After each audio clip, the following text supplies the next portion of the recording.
moment of wisdom. For 2 decades, Africa has spoken in one voice, demanding justice, equity, and representation in the highest organ of global governance. This demand, however, continues to be ignored, deferred, or endlessly debated to the detriment of both Africa and the legitimacy of the United Nations itself. You cannot claim to be the United Nations while disregarding the voice of 54 nations. It is not possible. Africa is no longer willing to wait on the margins of global governance while decisions about peace, security, and development are made without our understanding, without our perspectives, and without our voice. Africa's exclusion is not only unacceptable, unfair, and grossly unjust, it also undermines the very credibility of the United Nations, this organization. During the IMF's recent allocation of special drawing rights, 64% went to wealthy nations. Just imagine, 64%. With little need for liquidity support. They didn't need the money anyway, but they got 64%. While the poorer countries received just 2.4%. What a disconnect. The Africa Union is championing 3 transformative institutions. The Africa Central Bank, which will issue a single currency and free our trade from dependence on foreign money. The Africa Monetary Fund, positioned to stabilize our economies and give us true financial sovereignty. And the Africa Investment Bank, designed to mobilize resources for infrastructure, industrialization, and integration that Africa needs to rise. And to complete this vision, the Africa Credit Rating Agency, one that understands our realities, values our uniqueness, and tells our story with fairness and truth, has already been established.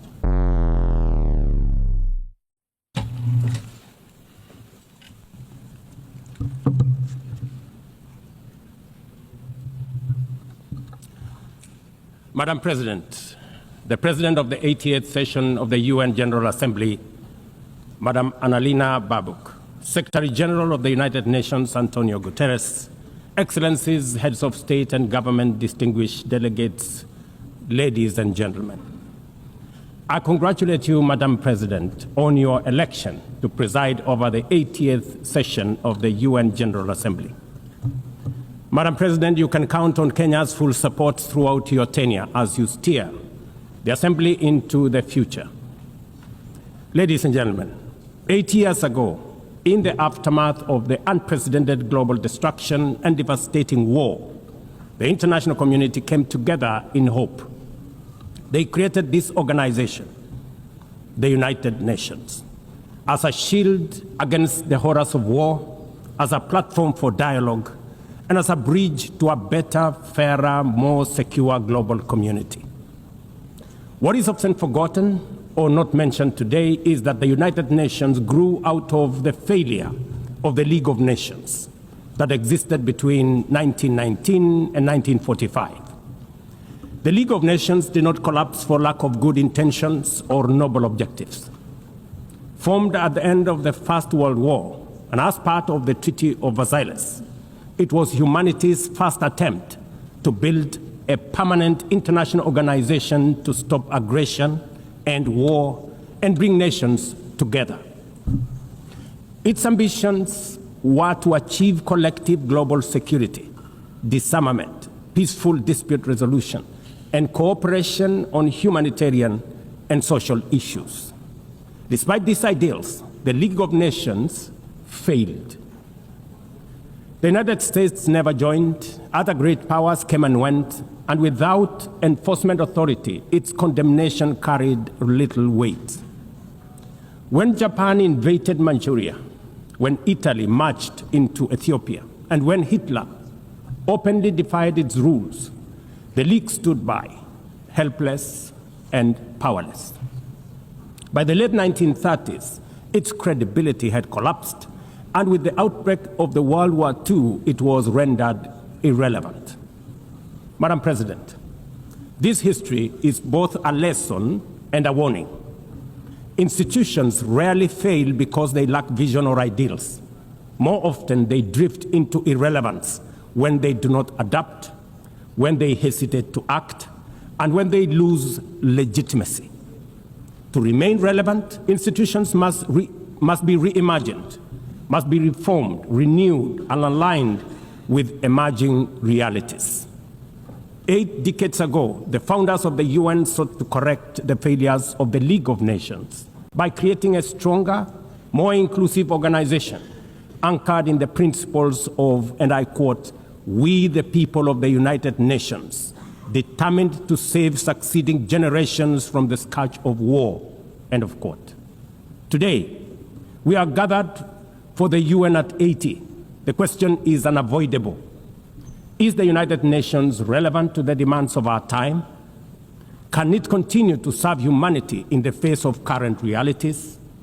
Or has it become a relic of a bygone era? Madam President, Excellencies, we meet against a grim global backdrop. Conflict rages in Eastern Europe, the Middle East, the Sahel, the Horn of Africa, and beyond. Climate disasters grow fiercer by the day. Inequality deepens, pandemics loom, and technological disruptions outpaces governance. Instead of trust, mistrust is spreading. Instead of solidarity, fragmentation is taking root. In place of hope, anxiety fills our global community. We are living, to borrow from the words of the founders of this institution, not in larger freedom, but in growing uncertainty. At this moment of turbulence, when we most need a strong United Nations, the organization faces its deepest crisis in credibility and capacity. Funding cuts have paralyzed its operations. Bureaucracy has slowed its response. The Security Council remains frozen in the post-war structures of 1945, unable to lead with fairness and with speed. Ladies and gentlemen, I can, however, state with absolute conviction that the United Nations has been one of humanity's greatest achievements. For 8 decades, it has held back the specter of global war, calmed conflicts from Cambodia to Liberia, and stood guard in some of the world's most dangerous places through the courage of its peacemakers and peacekeepers. Few institutions in humanity's history can claim such a legacy. The United Nations has stood at the front lines of humanitarian crisis, from famine relief in the Horn of Africa to emergency shelter for millions of Syrian and Ukrainian refugees.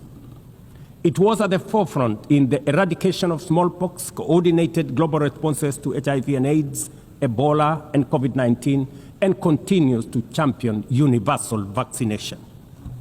Its agencies have advanced women's rights, protected children, safeguarded refugees, and set global norms on everything from disarmament to climate action. The UN Sustainable Development Goals remain a shared blueprint for human progress.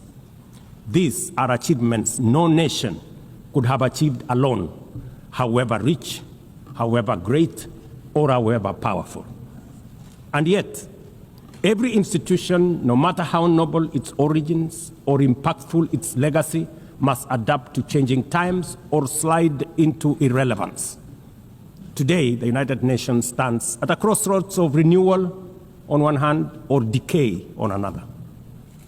Put differently, after 80 years, the rhymes of time are calling on us to reimagine the original promise that inspired the founding of the United Nations, and that is the quest for global peace, development, and human rights. But this call must now be answered in a global context that is profoundly different from the post-war era in which the UN was conceived then. We would be denying the cold, hard truth if we say that the United Nations is delivering as it should. On peace and security, its voice is too often drowned by the rivalries of great powers, while some nations simply ignore its resolutions and do as they please. Too often, the UN's blue helmet, once a symbol of moral authority, no longer commands the same respect. From the conflicts in Gaza to Ukraine, to the crisis in Sudan, DRC Congo, Somalia, and the Sahel, we see actors proceed undeterred by the United Nations calls. Excellencies, ladies and gentlemen, Kenya speaks from the experience of a nation deeply invested in multilateralism.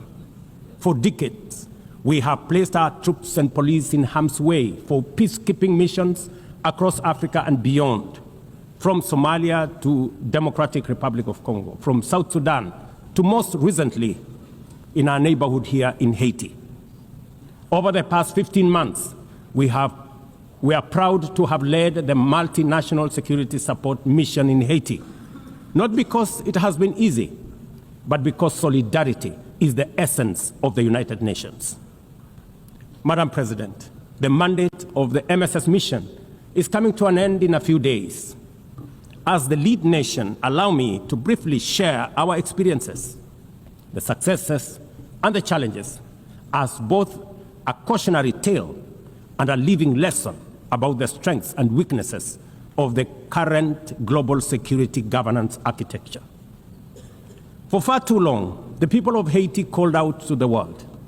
Too often, their pleas were met with silence, hesitation, or half measures.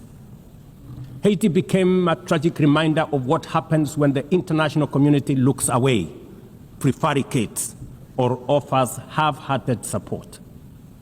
When Kenya responded to the quest for the Haitian authorities, it was in the belief that we were joining a genuinely multinational effort.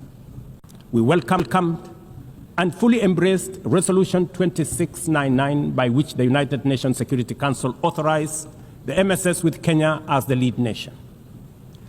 Drawing on our decades of peace support operations, we stepped forward, stepped up, and deployed our officers to confront the rampant menace of gang violence in Port-au-Prince and its environs. Madam President, ladies and gentlemen, the mission has operated in a volatile environment under enormous constraints. It has been underfunded, under-equipped, and operated below 40% of its authorized personnel strength. Our police officers have valiantly shouldered responsibilities without the full logistical support that would accompany any mission sanctioned by the United Nations. Despite these challenges, and against all odds, the MSS has delivered results many thought were impossible.